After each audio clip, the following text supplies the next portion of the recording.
don't need to reinvent the wheel. I want to let Greg Moody come here. You know, this whole area of welfare, healthcare, Medicaid, and all that.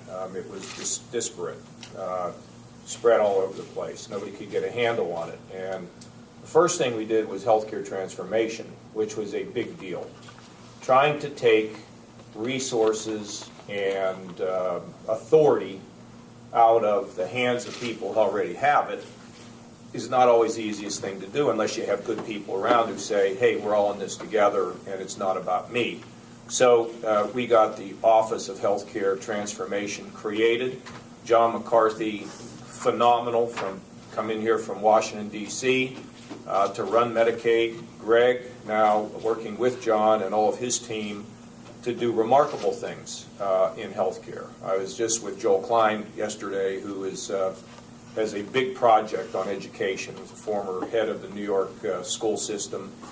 He's just a terrific guy, and I was telling him about what we've done on healthcare transformation. Think about this: Medicaid going from about 9% growth to about 3%, without anybody being taken off the rolls and nobody losing their benefits. I mean, it just shows you what can happen if you were constantly involved in innovation and restructuring. And Greg will be talking down the road about a plan to drive a completely different approach to healthcare that involves value and quality and lower prices, all of which can be accomplished and can really be a shining star for how America ought to function with its healthcare system. So I always involve Greg in these discussions because he's got a good mind for these things and he's very, very helpful. So Greg, come and just say a word about transformation, collaboration, and come on up here and do that.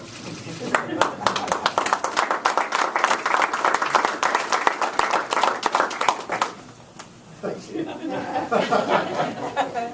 Well, a lot of what we've done with healthcare has been, it seems straightforward now that a few people tend to have the greatest need, and it's often because the system is broken down around them. So what the team has really tried to do is identify where that need is and just coordinate better. And I think all through the discussion, you've heard this repeated, that we tend to separate our things out into categories when really what we need to do is bring them together. And, you know, Governor, for me, this is quite a journey because you cast a welfare reform vote that really set a path toward these programs being temporary and focused on work, but in a lot of ways they were implemented by an old system. And it's pretty incredible to me that after setting that course, we're now in a position to actually manage the programs into a position to achieve the full potential of welfare reform. And that John Kerry and Don and John McCarthy and Dick Ross, Cynthia and Doug are going to be sitting at a table on your behalf doing this. I'm thrilled. Thank you.